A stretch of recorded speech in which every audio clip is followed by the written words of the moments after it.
بسم اللہ الرحمن الرحیم باب امور الایمان وقول اللہ تعالی لیس البر ان تولوا وجوهكم قبل المشرق والمغرب ولكن البر من آمن بالله واليوم الآخر والملائكة والكتاب والنبيين وآتى المال على حبه ذوي القربى واليتامى والمساكين وابن السبيل والسائلين وفي الرقاب وقام الصلاة وآتى الزكاة والموفون بعهدهم إذا عاهدوا والصابرين في البأساء والضراء وحين البأس أولئك الذين صدقوا وأولئك هم المتقون قد أفلح المؤمنون الآية.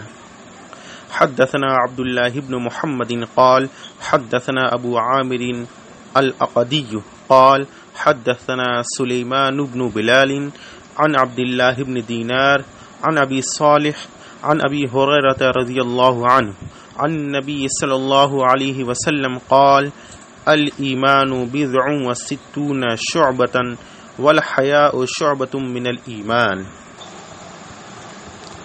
بسم اللہ الرحمن الرحیم. باب امور الایمان، ایمان کے امور کا بیان. امور بتا کر امام بخاری رحمۃ اللہ تعالی علیہ نے یہ رہنمائی فرمائی ہے کہ ایمان تنہا نہیں ہے، اس کے ساتھ بہت سے کام اور بہت سے امور بھی ہیں. جب بہت سے امور ہیں تو جو سارے امور کو کرے گا تو اس کا ایمان زیادہ کامل ہوگا، جو کم کو کرے گا تو ناقص ہوگا، جو بہت کم کرے گا تو بہت ناقص ہوگا. تو پتہ چلا کہ ایمان گھٹتا بڑھتا ہے. حدیث پاک پڑھیے. ابو ہریرہ رضی اللہ تعالی عنہ سے روایت. ابو ہریرہ یہ صحابی رسول ہیں اور صحابہ کرام میں سب سے زیادہ حدیثیں یہیں سے مروی ہیں. 5000 سے زیادہ حدیثیں رسول اللہ کی انہوں نے روایت کی ہیں. ہریرہ یہ ہرہ کی تصغیر ہے. ہرہ کے معنی آتے ہیں بلی، اور ہریرہ بلی کا بچہ. ان کے گھر میں بلی کے ایک بچہ تھا جس سے پیار کرتے تھے. ایک روز سرکار علیہ الصلوۃ والسلام نے دیکھا کہ اپنے آستین میں بلی کے بچے کو رکھے ہوئے پیار کر رہے ہیں. تو سرکار نے انہیں ابو ہریرہ کہا، یعنی بلی کے بچے سے پیار کرنے والے. تو انہوں نے اپنے لیے سرکار کی اس ارشاد کو اپنے نام کی حیثیت سے منتخب کر لیا اور ابو ہریرہ کی حیثیت سے ہی مشہور ہوئے.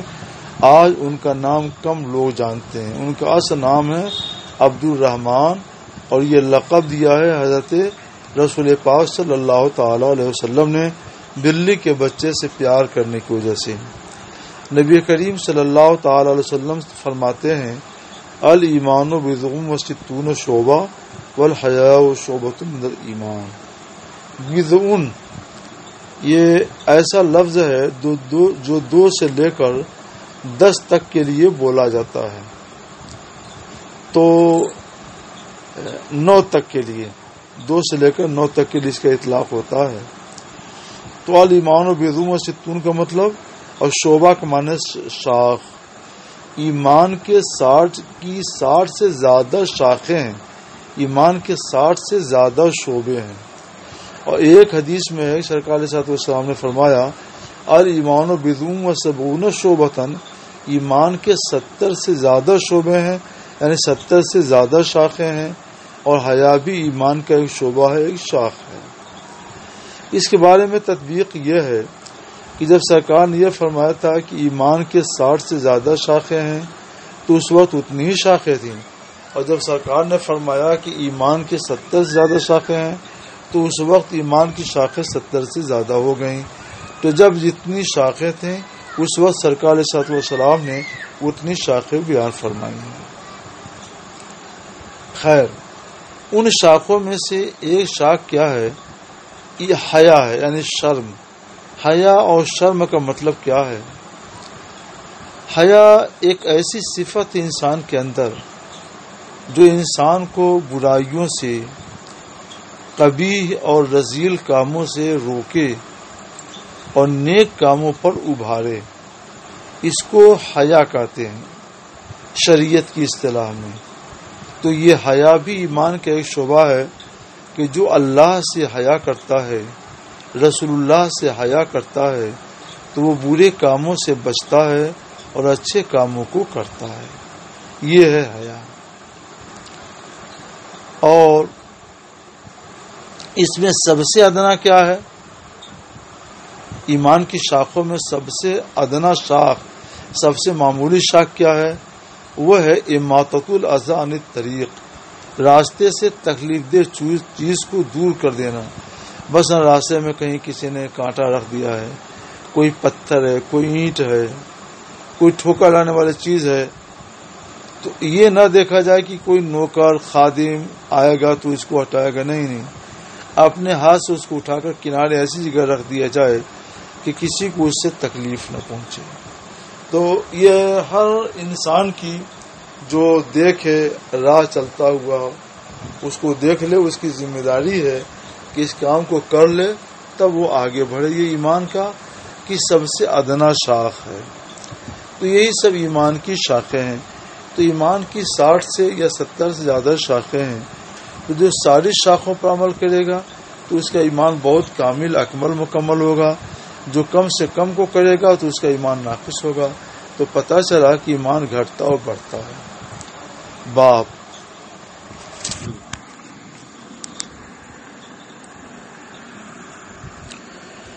باب المسلم من سلم المسلمون من لسانه ويده.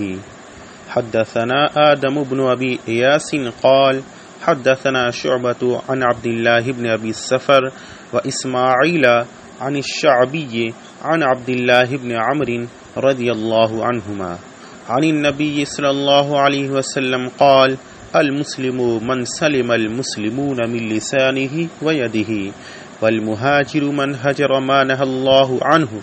قال أبو عبد الله وقال أبو معاوية حدثنا داود عن عامر قال سمعت عبد الله عن النبي صلى الله عليه وسلم وقال عبد الأعلى عن داود عن عامر عن عبد الله عن النبي صلى الله عليه وسلم.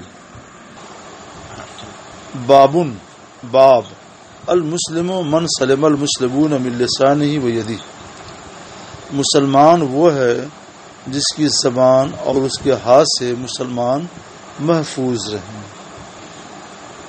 عبداللہ بن عمرو بن عاص سے روایت ہے کہ نبی کریم صلی اللہ تعالی علیہ وسلم نے فرمایا کہ مسلمان وہ ہے جس کی زبان اور ہاتھ سے مسلمان محفوظ رہیں.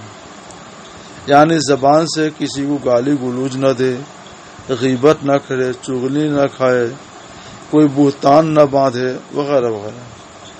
اور ہاتھ سے محفوظ رہنے کا مطلب کہ تماچا نہ مارے اور ہاتھ سے تکلیف نہ پہنچائے وغیرہ وغیرہ. تو وہ مسلمان ہے. اچھا، اگر کوئی شخص کسی مسلمان کو دو چار تماچا لگا دے، دو چار گالی دے دے، تو کیا وہ مسلمان نہیں رہے گا؟ مسلمان تو رہے گا. تو پھر المسلموں سے کیا مراد ہے؟ تو مراد ہے المسلم الکامل. مسلم کامل وہ ہے جس کی زبان اور اس کے ہاتھ سے مسلمان محفوظ رہیں. جس کی زبان اور ہاتھ سے محفوظ نہیں رہیں گے وہ بھی مسلم ہوگا مگر مسلم ناقص ہوگا. تو پتہ چلا کہ اسلام گھٹتا اور بڑھتا ہے. یہ نہیں سمجھنا چاہیے کہ صرف مسلمان کی زبان اور ہاتھ سے مسلمانوں ہی کو محفوظ رہنے کی نصیحت کی گئی. ایسا نہیں ہے. رسول گرامی وقار صلی اللہ تعالی علیہ وسلم کی تعلیمات میں اس طرح کی ہدایات موجود ہیں کہ مسلمان پر ظلم ہے، اور اس سے بڑا ظلم یہ ہے کہ اسلامی ریاست کے غیر مسلم پر کوئی ظلم کرے، اور اس سے بھی بڑا ظلم یہ ہے کہ کوئی شخص بے زبان جانور پر ظلم کرے. تو یہ قانون اسلامی کی الگ دفعہ ہے. تو یہ خاص بات یہاں بیان کر دی گئی ہے جس کا تعلق مسلمانوں سے ہے، اور دوسری جگہ پر یہ ہدایت بھی دے دی گئی ہے. المہاجر من ہجر ما نہی اللہ عنہ. مہاجر وہ ہے جو جس سے اللہ نے روکا وہ ان سب سے باز رہے. یعنی مہاجر کامل۔ ابو عبداللہ کہتے ہیں، یعنی ابو عبداللہ یہ کنیت ہے امام محمد بن اسماعیل بخاری رحمۃ اللہ علیہ کی، تو اپنے وہ کہتے ہیں کہ ابو عبداللہ یعنی امام بخاری فرماتے ہیں کہ ابو معاویہ نے کہا کہ حدیث بیان کی ہم سے داؤد بن ابو ہند نے وہ روایت کرتے ہیں عامر شابی سے، وہ فرماتے ہیں کہ میں نے عبداللہ بن عمرو سے سنا، وہ حدیث بیان کرتے ہیں کہ نبی کریم صلی اللہ تعالی وسلم نے یہ بات ارشاد فرمائی۔ باب بسم اللہ الرحمن الرحیم باب ای الاسلام افضل حدثنا سعید بن یحیی بن سعید القرشی قال حدثنا ابی قال حدثنا ابی بردة بن عبد الله بن ابی بردة عن ابی بردة عن ابی موسى رضی اللہ عنہ قالوا یا رسول اللہ ای الاسلام افضل قال من سلم المسلمون من لسانه ویده۔ بسم اللہ الرحمن الرحیم۔ اسلام کون سا اسلام ہے، اسلام کی کون سی خصلت افضل ہے؟ تو یہاں بھی وہی حدیث آئی ہے کہ ابو موسیٰ اشعری فرماتے ہیں کہ صحابہ نے عرض کی یا رسول اللہ اسلام کی کون سی خصلت افضل ہے، یعنی اس میں ثواب زیادہ ہے؟ تو حضور نے فرمایا من سلم المسلمون من لسانہ ویدی، جس کی زبان سے اور ہاتھ سے مسلمان محفوظ رہیں۔ یہاں بھی وہی ساری تشریح ہے۔ یہاں ہم ایک تازہ بات، نئی بات بتا دیں کہ زبان کو اور ہاتھ کو کیوں ذکر کیا۔ اس کی وجہ یہ اچھا زبان کو پہلے ذکر کیا اور ہاتھ کو بعد میں، تو حالانکہ آدمی پیر سے بھی تکلیف پہنچاتا ہے اور کیا کہتے ہیں گھٹنے سے بھی تکلیف پہنچا سکتا ہے، لیکن عام طور پہ کوئی آدمی جو کسی کو تکلیف پہنچاتا ہے تو وہ زبان سے اور ہاتھ سے، اس لیے سرکار صلی اللہ علیہ وسلم نے زبان اور ہاتھ کا ذکر کیا ہے۔ زبان کو پہلے اور ہاتھ کو بعد میں ذکر کیا، اس کی وجہ یہ ہے کہ زبان کی ایذا اور زبان کا ضرر یہ عام ہے، زندہ کو بھی مردہ کو بھی۔ زبان سے آدمی زندہ کو بھی گالی دے سکتا ہے اور مردہ کو بھی، جو قریب ہے اس کو بھی گالی برا بھلا کر سکتا ہے اور جو دور ہے اس کو بھی برا بھلا کر سکتا ہے۔ تو اس کے اندر عموم بہت زیادہ ہے، اس کا ضرر اور اس کی ایذا عام بہت ہے، اس لیے پہلے زبان کو حفاظت میں رکھنے کے لیے ہدایت کی گئی ہے۔ رہ گیا ہاتھ، تو ہاتھ سے آدمی جو قریب ہے اسی کو ایذا دے گا اور جو دور ہے 2000 ہاتھ کی دوری پر اس کو نہیں ایذا دے پائے گا، اور جو 10 کلومیٹر کی دوری پر ہے تو اس کو ایذا نہیں پہنچا سکتا ہے۔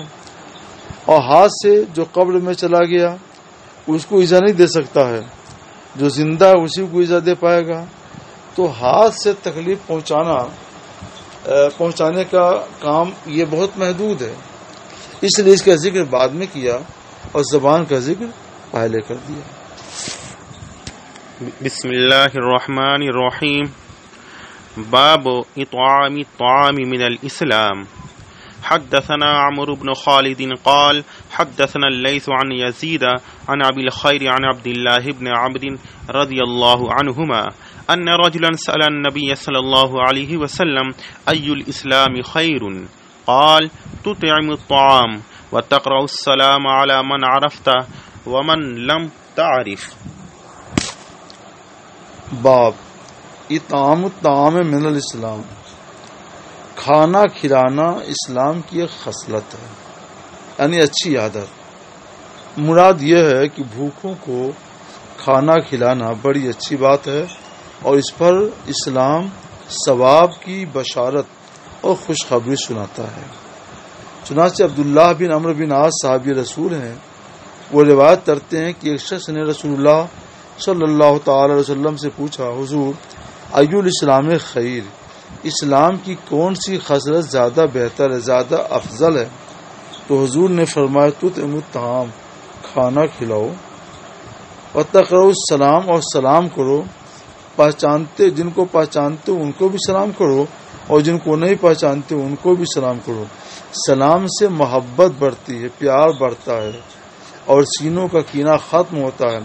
لہذا سرکار صلی اللہ علیہ وسلم نے سلام کو عام کرنے کی بات کہی، اور بھوکوں کو کھانا کھلانے سے ان کو آسودگی ملتی ہے، وہ دعا دیتے ہیں اور یہ ثواب کا کام ہے، اس لیے سرکار صلی اللہ علیہ وسلم نے کھانا کھلانے کے لیے بھی فرمایا۔ بسم اللہ الرحمن الرحیم۔ باب من الایمان ان يحب لأخيه ما يحب لنفسه۔ حدثنا مسدد قال حدثنا يحيى عن شعبة عن قتادة عن انس رضي الله عنه عن النبي صلى الله عليه وسلم وعن حسين المعلم قال حدثنا قتادة عن انس عن النبي صلى الله عليه وسلم قال لا يؤمن احدكم حتى يحب لأخيه ما يحب لنفسه۔ باب من الایمان ان يحب لأخيه ما يحب لنفسه۔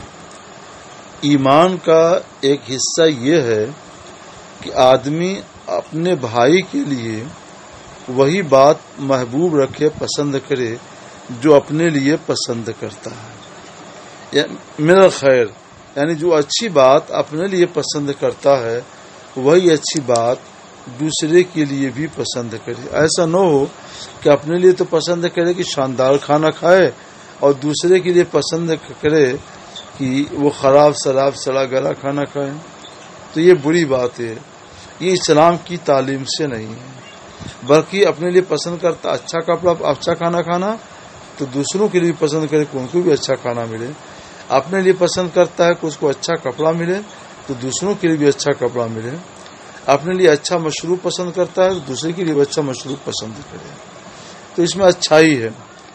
یہ مطلب نہیں ہے کہ کوئی آدمی مثلا شوگر کا مریض ہے تو اپنے لیے وہ شوگر کی دوا پسند کرتا ہے، لہذا جو اس کا بھائی تندرست ہے اس کے لیے بھی شوگر کی دوا پسند کرے، یہ مطلب نہیں ہے۔ یہاں من الخیر کی قید لگی ہوئی ہے کہ جو اچھی بات اپنے لیے پسند کرتا ہے وہ اچھی بات دوسرے کے لیے بھی پسند کرے۔ بسم اللہ الرحمن الرحیم۔ باب حب الرسول صلی اللہ علیہ وسلم من الایمان۔ حدثنا ابو الیمان قال اخبرنا شعیب قال حدثنا ابو الزناد عن الاعرج عن ابی ہریرہ رضی اللہ عنہ ان رسول اللہ صلی اللہ علیہ وسلم قال فوالذی نفسی بیدہ لا یؤمن احدکم حتی اکون احب الیہ من والدہ وولدہ۔ بسم اللہ الرحمن الرحیم۔ حدثنا یعقوب بن ابراہیم قال حدثنا ابن علیۃ عن عبد العزیز بن صہیب عن انس عن النبی صلی اللہ علیہ وسلم تحویل السند۔ وحدثنا آدم قال حدثنا شعبة عن قتادة عن انس قال قال النبي صلى الله عليه وسلم لا يؤمن احدكم حتى اكون احب اليه من والده وولده والناس اجمعين۔ بسم اللہ الرحمن الرحیم۔ باب حب الرسول صلی اللہ علیہ وسلم من الایمان۔ رسول اللہ صلی اللہ تعالی علیہ وسلم کی محبت ایمان سے ہے۔ یہاں پر ہم یہ بتاتے چلیں کہ اس سے پہلے ہم واضح کر چکے ہیں کسی سبق میں کہ محبت کم زیادہ ہوتی رہتی ہے، کبھی محبت کم ہوتی ہے، کبھی زیادہ، کبھی بہت زیادہ۔ اور رسول اللہ کی محبت ایمان ہے تو پتہ چلا کہ ایمان کم بھی ہو سکتا ہے اور زیادہ بھی ہو سکتا ہے۔ یہ دلیل ہے امام بخاری رحمۃ اللہ تعالی علیہ کی۔ یہ دلیل سمجھ جانے کے بعد اب آپ حدیث کو منطبق کر لیجئے گا، ہم اس کا ترجمہ اور تشریح کرتے ہیں۔ ابو ہریرہ سے روایت ہے رضی اللہ تعالیٰ عنہ کہ رسول اللہ صلی اللہ تعالی علیہ وسلم نے ارشاد فرمایا والذی نفسی بیدہ، قسم اس ذات کی جس کے دست قدرت میں میری جان ہے، یعنی اللہ تعالیٰ کی قسم، لا یؤمن احدکم، تم میں سے کوئی مومن نہیں ہوگا جب تک کہ میں اس کے نزدیک اس کے والد سے زیادہ محبوب نہ ہو جاؤں اور اس کی اولاد سے زیادہ محبوب نہ ہو جاؤں۔ یہاں محبت دو طرح کی ہوتی ہے، ایک محبت اختیاری اور ایک محبت اضطراری، یعنی غیر اختیاری۔ آدمی اپنی اولاد سے جو محبت کرتا ہے یہ غیر اختیاری محبت ہے، وہ چاہے نہ چاہے اپنی اولاد سے محبت ہو ہی جاتی ہے اور پیار کرتا ہے، اور اس کی نگاہ میں اس کا بچہ سارے بچوں سے اچھا ہوتا ہے کہ میرا بابو سب سے اچھا، سب سے بہتر۔ یہ محبت جو ہے نا یہ غیر اختیاری ہے، اختیاری نہیں ہے۔ تو غیر اختیاری محبت تو کسی سے بھی زیادہ ہو سکتی ہے۔ جیسے وطن ہے، ہم لوگ جس وطن میں رہتے ہیں تو اس سے محبت رکھنا یہ غیر اختیاری امر ہے۔ آدمی اضطراری طور پر اس سے محبت رکھتا ہی ہے۔ تو اسی کو سامنے رکھ کر، کسی محبت اضطراری کو سامنے رکھ کر کے کسی نے کہا ہے کہ سارے جہاں سے اچھا ہندوستاں ہمارا، ہم بلبلیں ہیں اس کی، وہ گلشتاں ہمارا۔ یہ سب محبتیں غیر اختیاری، اضطراری کی بات ہے۔ آدمی کو اپنا کپڑا اچھا لگتا ہے، اپنا بچہ اچھا لگتا ہے، اپنی اولاد اچھی لگتی ہے، اپنا گھر، اپنا وطن، گھر بار اچھا لگتا ہے، تو اور اس کو سب سے اچھا سمجھتا ہے۔ حالانکہ اس سے بہت اچھے اچھے لوگ بھی ہوتے ہیں، بس اس کی نگاہ میں سب سے اچھا وہی ہے جو اس کا بیٹا ہے، اس کی بیٹی ہے۔ تو یہ محبتیں غیر اختیاری ہے۔ بات یہاں محبت غیر اختیاری کی نہیں ہے، بلکہ محبت اختیاری کی ہے۔ اپنے اختیار سے دوسرے سے محبت کرنی ہے وہ، تو یہ محبت رسول اللہ صلی اللہ تعالی علیہ وسلم سے اپنے والد سے بھی زیادہ ہونی چاہیے اور اپنی اولاد سے بھی زیادہ ہونی چاہیے۔ جب یہ محبت رسول اللہ سے اپنے والد اور اپنی اولاد سب سے زیادہ ہوگی تب جا کر بندہ مومن ہوگا۔ تو امام بخاری رحمۃ اللہ علیہ سے یہ بتانا چاہتے ہیں کہ مومن کامل ہوگا۔ تحقیق یہ ہے کہ اس رسول اللہ کی محبت یہ ایمان کی جان ہے۔ اسی مضمون کی دوسری حدیث آگے آ رہی ہے۔ حضرت انس بن مالک سے روایت ہے، وہ فرماتے ہیں کہ رسول اللہ صلی اللہ تعالی علیہ وسلم نے فرمایا لا یؤمن احدکم حتی اکون احب الیہ من والدہ وولدہ والناس اجمعین، تم میں سے کوئی مومن نہیں ہوگا جب تک کہ میں اس کے نزدیک اس کے والد سے زیادہ محبوب نہ ہو جاؤں، اس کے اولاد سے زیادہ محبوب نہ ہو جاؤں اور سارے لوگوں سے زیادہ محبوب نہ ہو جاؤں۔ یہ اوپر جو حدیث ہے وہی حدیث یہ بھی ہے، فرق یہ ہے کہ وہ حدیث ذرا مختصر تھی اور یہ حدیث پوری ہے، مکمل ہے۔ اور تو جیسے وہاں ہم نے بیان کیا کہ گفتگو محبت اختیاری کی ہے، ویسے یہاں بھی ہم وہی کہیں گے کہ یہاں گفتگو محبت اختیاری کی ہے۔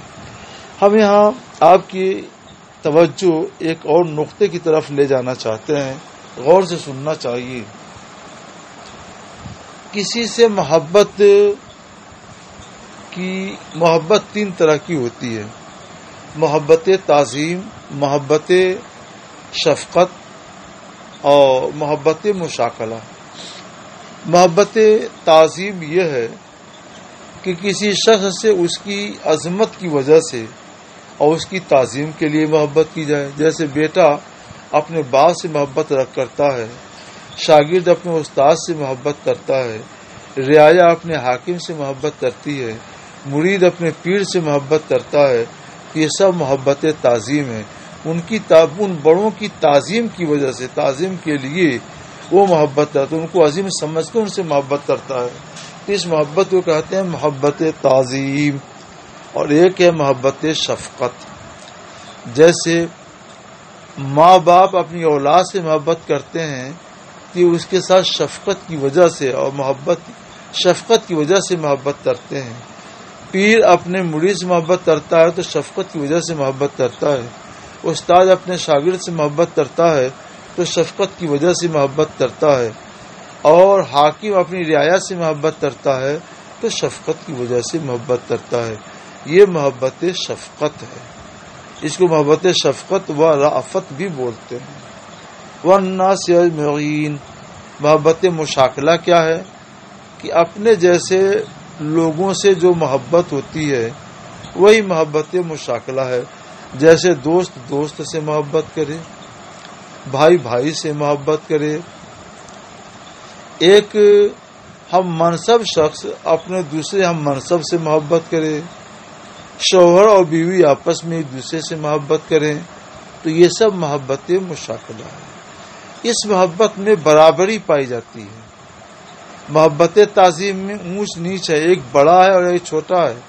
محبت شفقت میں بھی ایک بڑا ہے اور ایک چھوٹا ہے، اور محبت مشاکلہ میں دونوں تقریباً برابر ہوا کرتے ہیں. اس میں کوئی بڑا اور کوئی چھوٹا نہیں ہوتا، دونوں برابر ہوا کرتے ہیں. تو یہ آپ نے سمجھ لیا کہ محبت کی 3 قسمیں ہیں. یہاں پر رسول گرامی وقار صلی اللہ تعالی علیہ وسلم نے محبت کی 3 قسموں کو جمع کر دیا ہے کہ آدمی مجھ سے اپنے والد سے زیادہ محبت کرے، یہ محبت تعظیم ہے. اپنی اولاد سے زیادہ محبت کرے، یہ محبت شفقت و رافت ہے. اور سارے لوگوں سے زیادہ تعظیم کرے، یہ محبت مشاکلہ ہے.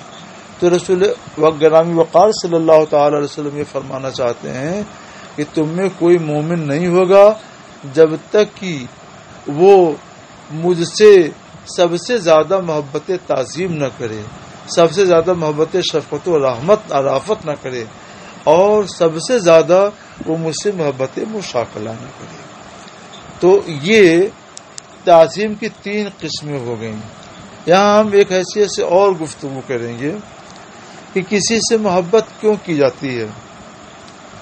ایک تو فضل و کمال کی وجہ سے، دوسرے جود و نوال کی وجہ سے، تیسرے حسن و جمال کی وجہ سے.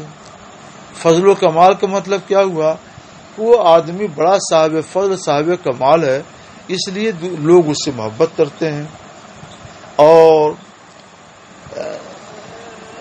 جود و نوال کا مطلب کیا ہے؟ بخشش اور سخاوت. وہ لوگوں کے ساتھ سخاوت اور بخشش بہت زیادہ کرتا ہے، اس لیے لوگ اس سے زیادہ محبت کرتے ہیں. اور حسن و جمال کا مطلب کیا ہوا؟ کہ وہ خوبصورت بہت ہے تو لوگ خوبصورت آدمی کو پیار کرتے ہیں، اس سے محبت کرتے ہیں. تو محبت یہ 3 وجہیں ہوتی ہیں: فضل و کمال، جود و نوال، حسن و جمال. اب دیکھا جائے تو غور کیجئے گا تو محسوس ہوگا کہ رسول اللہ صلی اللہ تعالی علیہ وسلم فضل و کمال میں سب سے بڑے، اور جود و نوال میں بھی سب سے بڑے، اور حسن و جمال میں بھی سب سے بڑے. تو جب تینوں حیثیت سے سب سے بڑے ہیں تو سب سے زیادہ محبت اگر کسی سے ہونی چاہیے تو وہ ہے رسول اللہ صلی اللہ تعالی علیہ وسلم. بسم اللہ الرحمن الرحیم. باب حلاوت الایمان. حدثنا محمد بن المثنى قال حدثنا عبد الوهاب بن الثقفي قال حدثنا أيوب عن أبي قلابة عن أنس عن النبي صلى الله عليه وسلم قال 3 من كن فيه وجد حلاوة الإيمان أن يكون الله ورسوله أحب إليه مما سواهما وأن يحب المرء لا يحبه إلا لله. باب حلاوت الایمان، ایمان کی مٹھاس کا بیان، یعنی ایمان کی لذت کا بیان، مٹھاس کا بیان. جس چیز میں مٹھاس ہوتی ہے نا تو اس کی طرف آدمی کی طبیعت ایسے ہی کھینچی چلی جاتی ہے. مجھے شوگر کا مرض ہے اور شوگر کھانا، میٹھی چیز کھانا منع ہے تو میں نہیں چھوٹا، لیکن کبھی کوئی اصرار کر کہتا حضرت تھوڑا سا کھا لیجیے، تو تھوڑا کھانے سے اس کی مٹھاس جب محسوس ہو جاتی ہے نا تو پھر طبیعت للچاتی جاتی ہے اور کئی رسگلہ کھا جاتے ہیں. یہ ایسا کیوں ہے؟ اسی حلاوت کی وجہ سے، اس کے اندر مٹھاس ایسی ہے. تو ایسے ایمان میں بھی ایک مٹھاس ہے جو رسگلہ سے بھی زیادہ اچھی ہوتی ہے. انس بن مالک سے روایت ہے کہ نبی کریم صلی اللہ تعالی علیہ وسلم نے فرمایا چند چیزیں ہیں جو کسی انسان کے اندر ہوں گی تو وہ ایمان کی مٹھاس پالے گا. ایمان کی مٹھاس پالنے کا مطلب کیا ہے کہ جب ایمان کی مٹھاس پالے گا تو پھر ایمان کو چھوڑے گا نہیں. ایک تو یہ کہ اللہ اور رسول اس کے نزدیک دونوں کے ماسوا سے زیادہ محبوب. دونوں کا ماسوا کون ہے؟ دونوں کے علاوہ کون ہے؟ ساری کائنات عالم ہے.